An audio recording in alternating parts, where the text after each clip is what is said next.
मेरे प्यारे देशवासियों, नमस्कार। पिछले दिनों जिस बात ने हम सबका ध्यान आकर्षित किया, वह है चीता। चीतों पर बात करने के लिए ढेर सारे मैसेजेस आए हैं। वह चाहे उत्तर प्रदेश के अरुण कुमार गुप्ता जी हों या फिर तेलंगाना के एन रामचंद्रन रघुराम जी, गुजरात के राजन जी हों या फिर दिल्ली के सुब्रत जी। देश के कोने कोने से लोगों ने भारत में चीतों के लौटने पर खुशियां जताई हैं। 130 करोड़ भारतवासी खुश हैं, गर्व से भरे हैं। यह है भारत का प्रकृति प्रेम। इस बारे में लोगों का एक कॉमन सवाल यही है कि मोदी जी, हमें चीतों को देखने का अवसर कब मिलेगा? साथियों, एक टास्क फोर्स बनी है। यह टास्क फोर्स चीतों की मॉनिटरिंग करेगी और ये देखेगी कि यहाँ के माहौल में वो कितने घुल मिल पाए हैं। इसी आधार पर कुछ महीने बाद कोई निर्णय लिया जाएगा और तब आप चीतों को देख पाएंगे। लेकिन तब तक मैं आप सबको कुछ कुछ काम सौंप रहा हूँ। इसके लिए माय गॉव के प्लेटफॉर्म पर एक कंपटीशन आयोजित किया जाएगा, जिसमें लोगों से मैं कुछ चीजें शेयर करने का आग्रह करता हूँ। चीतों को लेकर जो हम अभियान चला रहे हैं, आखिर उस अभियान का नाम क्या होना चाहिए? क्या हम इन सभी चीतों के नामकरण के बारे में भी सोच सकते हैं कि इनमें से हर एक को किस नाम से बुलाया जाए? वैसे ये नामकरण अगर ट्रेडिशनल हो तो काफी अच्छा रहेगा, क्योंकि अपने समाज और संस्कृति, परंपरा और विरासत से जुड़ी हुई कोई भी चीज हमें सहज ही अपनी ओर आकर्षित करती है। यही नहीं, आप ये भी बताएं, आखिर इंसानों को एनिमल्स के साथ कैसे बिहेव करना चाहिए? हमारी फंडामेंटल ड्यूटीज में भी तो रिस्पेक्ट फॉर एनिमल्स पर जोर दिया गया है। मेरी आप सभी से अपील है कि आप इस कंपटीशन में जरूर भाग लीजिए। क्या पता इनाम स्वरूप चीते देखने का पहला अवसर आपको ही मिल जाए। मेरे प्यारे देशवासियों, आज 25 सितंबर को देश के प्रखर मानवतावादी, चिंतक और महान सपूत दीनदयाल उपाध्याय जी का जन्मदिन मनाया जाता है। किसी भी देश के युवा जैसे जैसे अपनी पहचान और गौरव पर गर्व करते हैं, उन्हें अपने मौलिक विचार और दर्शन उतने ही आकर्षित करते हैं।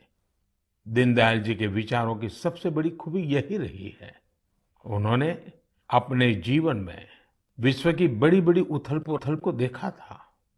वो विचारधाराओं के संघर्षों के साक्षी बने थे। इसलिए उन्होंने एकात्म मानव दर्शन और अंत्योदय का एक विचार देश के सामने रखा, जो पूरी तरह भारतीय था। दीनदयाल जी का एकात्म मानव दर्शन एक ऐसा विचार है जो विचारधारा के नाम पर द्वंद्व और दुराग्रह से मुक्ति दिलाता है। उन्होंने मानव मात्र को एक समान मानने वाले भारतीय दर्शन को फिर से दुनिया के सामने रखा। हमारे शास्त्रों में कहा गया है, आत्मवत् सर्वभूतेषु, अर्थात हम जीव मात्र को अपने समान माने, अपने जैसा व्यवहार करें। आधुनिक सामाजिक और राजनीतिक परिप्रेक्ष्य में भी भारतीय दर्शन कैसे दुनिया का मार्गदर्शन कर सकता है, ये दीनदयाल जी ने हमें सिखाया। एक तरह से आजादी के बाद देश में जो हीन भावना थी, उससे आजादी दिलाकर उन्होंने हमारी अपनी बौद्धिक चेतना को जागृत किया। वो कहते भी थे, हमारी आजादी तभी सार्थक हो सकती है जब वो हमारी संस्कृति और पहचान की अभिव्यक्ति करे। इसी विचार के आधार पर उन्होंने देश के विकास का विजन निर्मित किया था। दीनदयाल उपाध्याय जी कहते थे कि देश की प्रगति का पैमाना अंतिम पायदान पर मौजूद व्यक्ति होता है। आजादी के अमृत काल में हम दीनदयाल जी को जितना जानेंगे, उनसे जितना सीखेंगे, देश को उतना ही आगे लेकर जाने की हम सबको प्रेरणा मिलेगी। मेरे प्यारे देशवासियों, आज से 3 दिन बाद यानी 28 सितंबर को अमृत महोत्सव का एक विशेष दिन आ रहा है। इस दिन हम भारत माँ के वीर सपूत भगत सिंह जी की जयंती मनाएंगे। भगत सिंह जी की जयंती के ठीक पहले उन्हें श्रद्धांजलि स्वरूप एक महत्वपूर्ण निर्णय किया है। यह तय किया है कि चंडीगढ़ एयरपोर्ट का नाम अब शहीद भगत सिंह जी के नाम पर रखा जाएगा। इसकी लंबे समय से प्रतीक्षा की जा रही थी। मैं चंडीगढ़, पंजाब, हरियाणा और देश के सभी लोगों को इस निर्णय की बहुत बहुत बधाई देता हूं। साथियों, हम अपने स्वतंत्रता सेनानियों से प्रेरणा लें, उनके आदर्शों पर चलते हुए उनके सपनों का भारत बनाएं, यही उनके प्रति हमारी श्रद्धांजलि होती है। शहीदों के स्मारक, उनके नाम पर स्थानों और संस्थानों के नाम हमें कर्तव्य के लिए प्रेरणा देते हैं। अभी कुछ दिन पहले ही देश ने कर्तव्य पथ पर नेताजी सुभाष चंद्र बोस की मूर्ति की स्थापना के जरिए भी ऐसा ही एक प्रयास किया है। और अब शहीद भगत सिंह के नाम से चंडीगढ़ एयरपोर्ट का नाम इस दिशा में एक और कदम है। मैं चाहूंगा अमृत महोत्सव में हम जिस तरह स्वतंत्रता सेनानियों से जुड़े विशेष अवसरों पर सेलिब्रेट कर रहे हैं, उसी तरह 28 सितंबर को भी हर युवा कुछ नया प्रयास अवश्य करे। वैसे मेरे प्यारे देशवासियों, आप सभी के पास 28 सितंबर को सेलिब्रेट करने की एक और वजह भी है। जानते हैं क्या है? मैं सिर्फ 2 शब्द कहूंगा, लेकिन मुझे पता है आपका जोश 4 गुना ज्यादा बढ़ जाएगा। ये 2 शब्द हैं सर्जिकल स्ट्राइक। बढ़ गया ना जोश? हमारे देश में अमृत महोत्सव का जो अभियान चल रहा है, उन्हें हम पूरे मनोयोग से सेलिब्रेट करें, अपनी खुशियों को सबके साथ साझा करें। मेरे प्यारे देशवासियों, कहते हैं जीवन के संघर्षों से तपे हुए व्यक्ति के सामने कोई भी बाधा टिक नहीं पाती। अपनी रोजमर्रा की जिंदगी में हम कुछ ऐसे साथियों को भी देखते हैं जो किसी ना किसी शारीरिक चुनौती से मुकाबला कर रहे हैं। बहुत से ऐसे भी लोग हैं जो या तो सुन नहीं पाते या बोलकर अपनी बात नहीं रख पाते। ऐसे साथियों के लिए सबसे बड़ा संबल होती है साइन लैंग्वेज। लेकिन भारत में बरसों से एक बड़ी दिक्कत ये थी कि साइन लैंग्वेज के लिए कोई स्पष्ट हाव भाव तय नहीं थे, स्टैंडर्ड्स नहीं थे। इन मुश्किलों को दूर करने के लिए ही वर्ष 2015 में Indian sign language research and training centre की स्थापना हुई थी। मुझे खुशी है कि ये संस्थान अब तक 10,000 वर्ड्स और एक्सप्रेशंस की डिक्शनरी तैयार कर चुका है। 2 दिन पहले यानी 23 सितंबर को साइन लैंग्वेज डे पर कई स्कूली पाठ्यक्रमों को भी साइन लैंग्वेज में लॉन्च किया गया है। साइन लैंग्वेज के तय स्टैंडर्ड को बनाए रखने के लिए राष्ट्रीय शिक्षा नीति में भी काफी बल दिया गया है। साइन लैंग्वेज की जो डिक्शनरी बनी है, उसके वीडियो बनाकर भी उनका निरंतर प्रसार किया जा रहा है। YouTube पर कई लोगों ने, कई संस्थानों ने इंडियन साइन लैंग्वेज में अपने चैनल शुरू कर दिए हैं। यानी 7-8 साल पहले साइन लैंग्वेज को लेकर जो अभियान देश में प्रारंभ हुआ था, अब उसका लाभ लाखों मेरे दिव्यांग भाई बहनों को होने लगा है। हरियाणा के रहने वाली पूजा जी तो इंडियन साइन लैंग्वेज से बहुत खुश है। पहले वो अपने बेटे से ही संवाद नहीं कर पाती थी, लेकिन 2018 में साइन लैंग्वेज की ट्रेनिंग लेने के बाद माँ बेटे दोनों का जीवन आसान हो गया है। पूजा जी के बेटे ने भी साइन लैंग्वेज सीखी और अपने स्कूल में उसने स्टोरी टेलिंग में प्राइज जीतकर भी दिखा दिया। इसी तरह टिंका जी की 6 साल की एक बिटिया है जो सुन नहीं पाती है। टिंका जी ने अपनी बेटी को साइन लैंग्वेज का कोर्स कराया था, लेकिन उन्हें खुद साइन लैंग्वेज नहीं आती थी। इस वजह से वो अपनी बच्ची से कम्युनिकेट नहीं कर पाती थी। अब टिंका जी ने भी साइन लैंग्वेज की ट्रेनिंग ली है और दोनों माँ बेटी अब आपस में खूब बातें किया करती हैं। इन प्रयासों का बहुत बड़ा लाभ केरला की मंजू जी को भी हुआ है। मंजू जी जन्म से ही सुन नहीं पाती है। इतना ही नहीं, उनके पेरेंट के जीवन में भी यही स्थिति रही है। ऐसे में साइन लैंग्वेज ही पूरे परिवार के लिए संवाद का जरिया बनी है। अब तो मंजू जी खुद ही साइन लैंग्वेज की टीचर बनने का भी फैसला ले लिया है।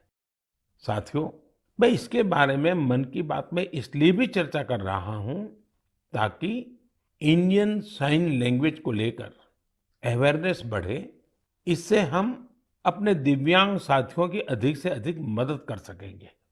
भाइयों और बहनों, कुछ दिन पहले मुझे ब्रेल में लिखी हेमकोश की एक कॉपी भी मिली है।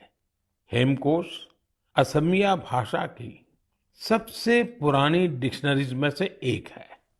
यह 19वीं शताब्दी में तैयार की गई थी। इसका संपादन प्रख्यात भाषाविद हेमचंद्र बरुआ जी ने किया था। हेमकोश का ब्रेल एडिशन करीब 10,000 पन्नों का है और यह 15 वॉल्यूम से भी अधिक में प्रकाशित होने जा रहा है। इसमें 1 लाख से भी अधिक शब्दों का अनुवाद होना है। मैं इस संवेदनशील प्रयास की बहुत सराहना करता हूँ। इस तरह के हर प्रयास दिव्यांग साथियों का कौशल और सामर्थ्य बढ़ाने में बहुत मदद करते हैं। आज भारत पैरा स्पोर्ट्स में भी सफलता के परचम लहरा रहा है। हम सभी कई टूर्नामेंट्स में इसके साक्षी रहे हैं। आज कई लोग ऐसे हैं जो दिव्यांगों के बीच फिटनेस कल्चर को जमीनी स्तर पर बढ़ावा देने में जुटे हैं। इससे दिव्यांगों के आत्मविश्वास को बहुत बल मिलता है। मेरे प्यारे देशवासियों, मैं कुछ दिन पहले सूरत की एक बिटिया अन्वी से मिला। अन्वी और अन्वी के योग से मेरी वो मुलाकात इतनी यादगार रही है कि उसके बारे में मैं मन की बात के सभी श्रोताओं को जरूर बताना चाहता हूँ। साथियों, अन्वी जन्म से ही डाउन सिंड्रोम से पीड़ित है और वो बचपन से ही हार्ट की गंभीर बीमारी से भी जूझती रही है। जब वो केवल 3 महीने की थी, तभी उसे ओपन हार्ट सर्जरी से भी गुजरना पड़ा। इन सब मुश्किलों के बावजूद न तो अन्वी ने और न ही उसके माता पिता ने कभी हार मानी। अन्वी के माता पिता ने डाउन सिंड्रोम के बारे में पूरी जानकारी इकट्ठा की और फिर तय किया कि अन्वी की दूसरों पर निर्भरता को कम कैसे करेंगे। उन्होंने अन्वी को पानी का ग्लास कैसे उठाना, जूते के फीते कैसे बांधना, कपड़ों के बटन कैसे लगाना, ऐसी छोटी छोटी चीजें सिखाना शुरू किया। कौन सी चीज की जगह कहाँ है, कौन सी अच्छी आदतें होती हैं, ये सब कुछ बहुत धैर्य के साथ उन्होंने अन्वी को सिखाने की कोशिश की। बिटिया अन्वी ने जिस तरह सीखने की इच्छा शक्ति दिखाई, अपनी प्रतिभा दिखाई, उससे उसके माता पिता को भी बहुत हौसला मिला। उन्होंने अन्वी को योग सीखने के लिए प्रेरित किया। मुसीबत इतनी गंभीर थी कि अन्वी अपने 2 पैर पर भी खड़ी नहीं हो पाती थी। ऐसी परिस्थिति में उनके माता पिताजी ने अन्वी को योग सीखने के लिए प्रेरित किया। पहली बार जब वो योग सिखाने वाली कोच के पास गई तो वे भी बड़ी दुविधा में थे कि क्या ये मासूम बच्ची योग कर पाएगी। लेकिन कोच को भी शायद इसका अंदाजा नहीं था कि अन्वी किस मिट्टी की बनी है। वो अपनी माँ के साथ योग का अभ्यास करने लगी और अब तो वो योग में एक्सपर्ट हो चुकी है। अन्वी आज देश भर के कंपटीशन में हिस्सा लेती है और मेडल जीतती है। योग ने अन्वी को नया जीवन दे दिया। अन्वी ने योग को आत्मसात कर जीवन को आत्मसात किया। अन्वी के माता-पिता ने मुझे बताया कि योग से अन्वी के जीवन में अद्भुत बदलाव देखने को मिला है। अब उसका सेल्फ कॉन्फिडेंस गजब का हो गया है। योग से अन्वी की फिजिकल हेल्थ में भी सुधार हुआ है और दवाओं की जरूरत भी कम होती चली जा रही है। मैं चाहूंगा कि देश विदेश में मौजूद मन की बात के श्रोता अन्वी को योग से हुए लाभ का वैज्ञानिक अध्ययन कर सके। मुझे लगता है कि अन्वी एक बढ़िया केस स्टडी है जो योग के सामर्थ्य को जांचना परखना चाहते हैं। ऐसे वैज्ञानिकों ने आगे आकर के अन्वी की इस सफलता पर अध्ययन करके योग के सामर्थ्य से दुनिया को परिचित कराना चाहिए।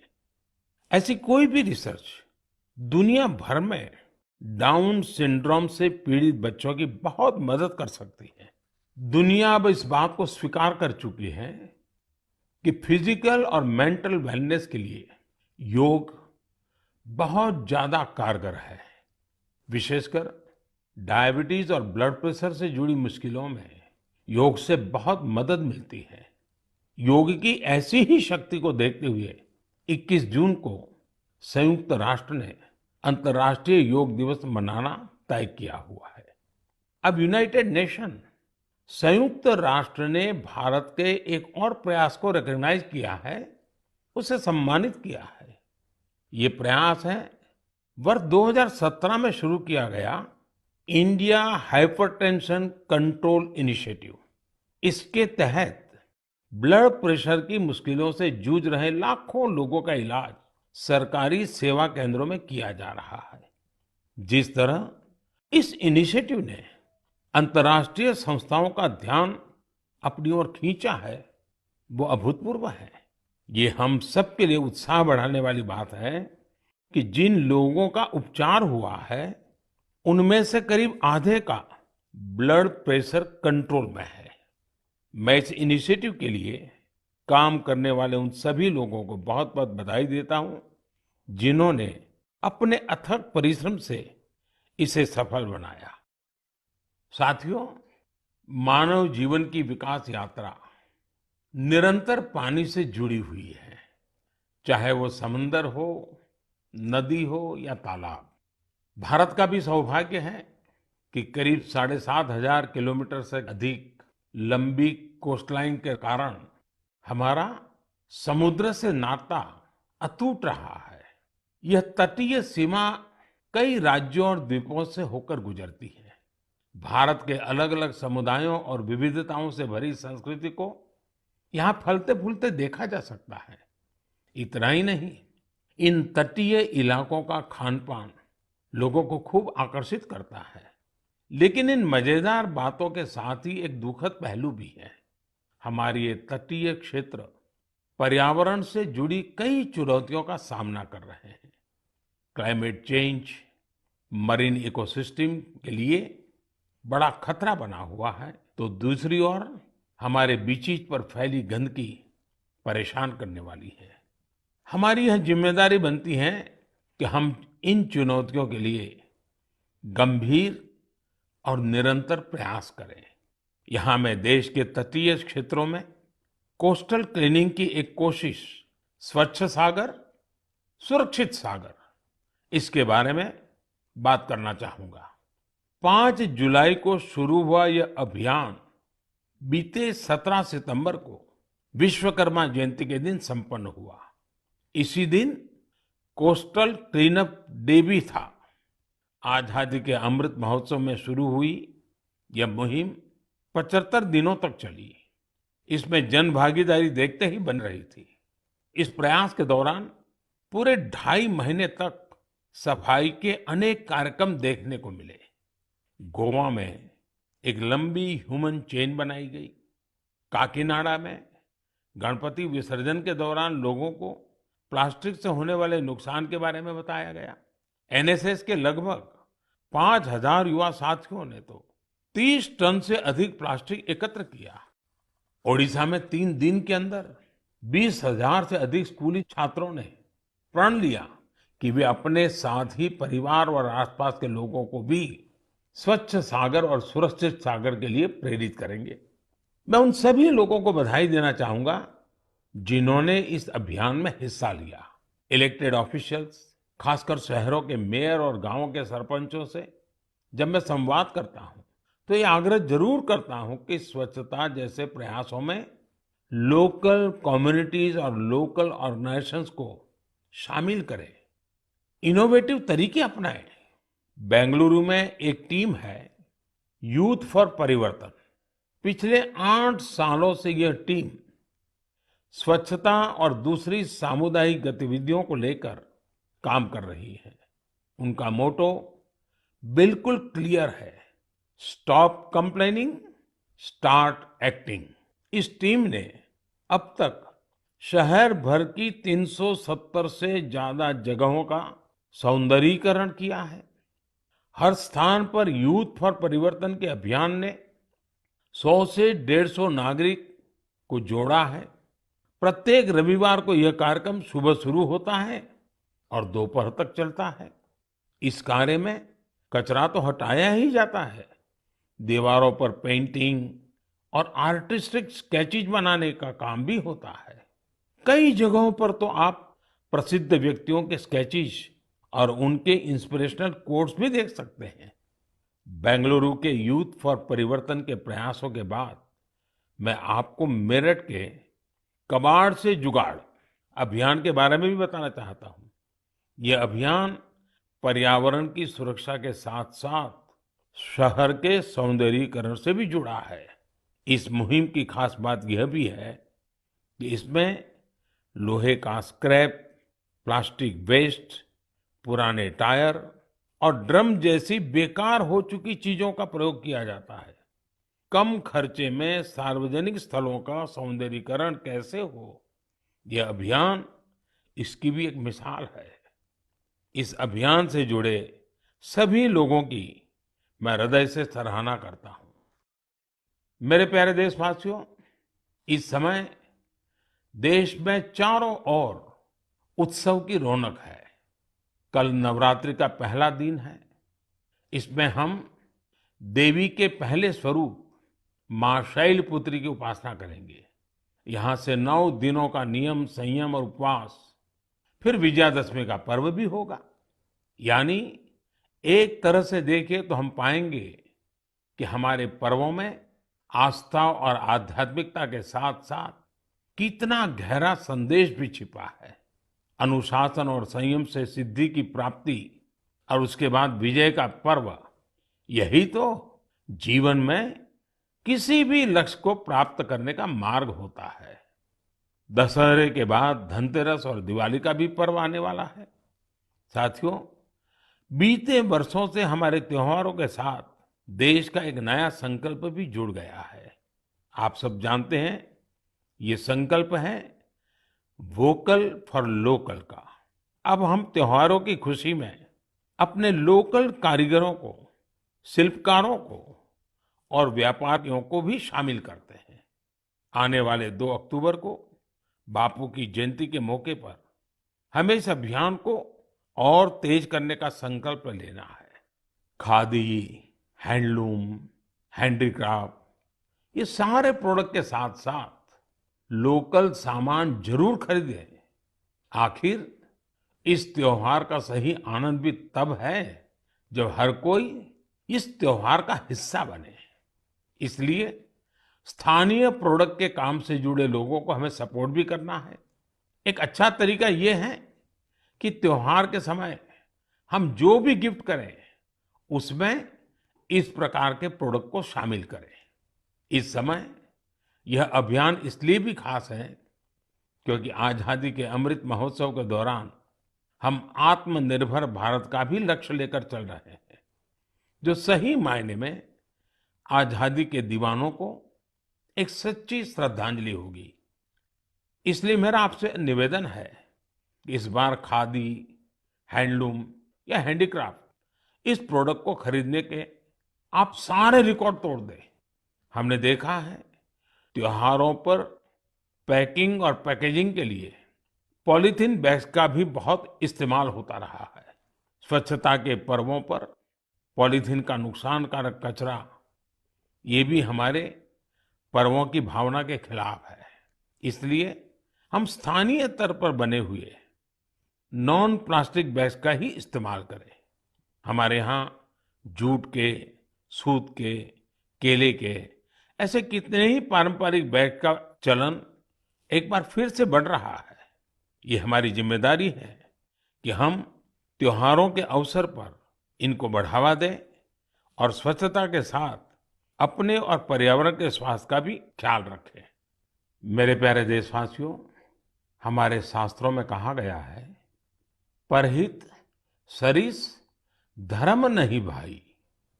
यानी दूसरों का हित करने के समान, दूसरों की सेवा करने, उपकार करने के समान कोई और धर्म नहीं है। पिछले दिनों देश में समाज सेवा की इसी भावना की एक और झलक देखने को मिली। आपने भी देखा होगा कि लोग आके आकर किसी न किसी टीबी से पीड़ित मरीज को गोद ले रहे हैं, उसके पौष्टिक आहार का बीड़ा उठा रहे हैं। दरअसल ये टीबी मुक्त भारत अभियान का एक हिस्सा है, जिसका आधार जन भागीदारी है, कर्तव्य भावना है। सही पोषण से ही सही समय पर मिली दवाइयों से टीबी का इलाज संभव है। मुझे विश्वास है कि जन भागीदारी की इस शक्ति से वर्ष 2025 तक भारत जरूर टीबी से मुक्त हो जाएगा। साथियों, केंद्र शासित प्रदेश दादरा नगर हवेली और दमन दीव से भी मुझे एक ऐसा उदाहरण जानने को मिला है जो मन को छू लेता है। यहाँ के आदिवासी क्षेत्र में रहने वाली जीनू रावतिया जी ने लिखा है कि वहाँ चल रहे गांव दत्तक कार्यक्रम के तहत मेडिकल कॉलेज के स्टूडेंट्स ने 50 गांवों को गोद लिया है। इसमें जीनू जी का गांव भी शामिल है। मेडिकल के ये छात्र बीमारी से बचने के लिए गांव के लोगों को जागरूक करते हैं, बीमारी में मदद भी करते हैं और सरकारी योजनाओं के बारे में भी जानकारी देते हैं। परोपकार की ये भावना गांव में रहने वालों के जीवन में नई खुशियां लेकर आई है। मैं इसके लिए मेडिकल कॉलेज के सभी विद्यार्थियों का अभिनंदन करता हूं। साथियों, मन की बात में नए नए विषयों की चर्चा होती रहती है। कई बार इस कार्यक्रम के जरिए हमें कुछ पुराने विषयों की गहराई में भी उतरने का मौका मिलता है। पिछले महीने मन की बात में मैंने मोटे अनाज और वर्ष 2023 को इंटरनेशनल मिलेट ईयर के तौर पर मनाने से जुड़ी चर्चा की थी। इस विषय को लेकर लोगों में बहुत उत्सुकता है। मुझे ऐसे ढेरों पत्र मिले हैं जिसमें लोग बता रहे हैं कि उन्होंने कैसे मिलेट्स को अपने दैनिक भोजन का हिस्सा बनाया हुआ है। कुछ लोगों ने मिलेट्स से बनने वाली पारंपरिक व्यंजनों के बारे में भी बताया है। ये एक बड़े बदलाव के संकेत है। लोगों के इस उत्साह को देखकर मुझे लगता है कि हमें मिलकर एक ई बुक तैयार करनी चाहिए, जिसमें लोग मिलेट से बनने वाले डिशेस और अपने अनुभवों को साझा कर सकें। इससे इंटरनेशनल मिलेट ईयर शुरू होने से पहले हमारे पास मिलेट्स को लेकर एक पब्लिक एनसाइक्लोपीडिया भी तैयार होगा और फिर इसे माय गॉव पोर्टल पर पब्लिश कर सकते हैं। साथियों, मन की बात में इस बार इतना ही, लेकिन चलते चलते मैं आपको नेशनल गेम्स के बारे में भी बताना चाहता हूं। 29 सितंबर से गुजरात में नेशनल गेम्स का आयोजन हो रहा है। ये बड़ा ही खास मौका है, क्योंकि नेशनल गेम्स का आयोजन कई साल बाद हो रहा है। कोविड महामारी की वजह से पिछली बार के आयोजनों को रद्द करना पड़ा था। इस खेल प्रतियोगिता में हिस्सा लेने वाले हर खिलाड़ी को मेरी बहुत बहुत शुभकामनाएं। इस दिन खिलाड़ियों का उत्साह बढ़ाने के लिए मैं उनके बीच में ही रहूंगा। आप सब भी नेशनल गेम्स को जरूर फॉलो करें और अपने खिलाड़ियों का हौसला बढ़ाएं। अब मैं आज के लिए विदा लेता हूं। अगले महीने मन की बात में नए विषयों के साथ आपसे फिर मुलाकात होगी।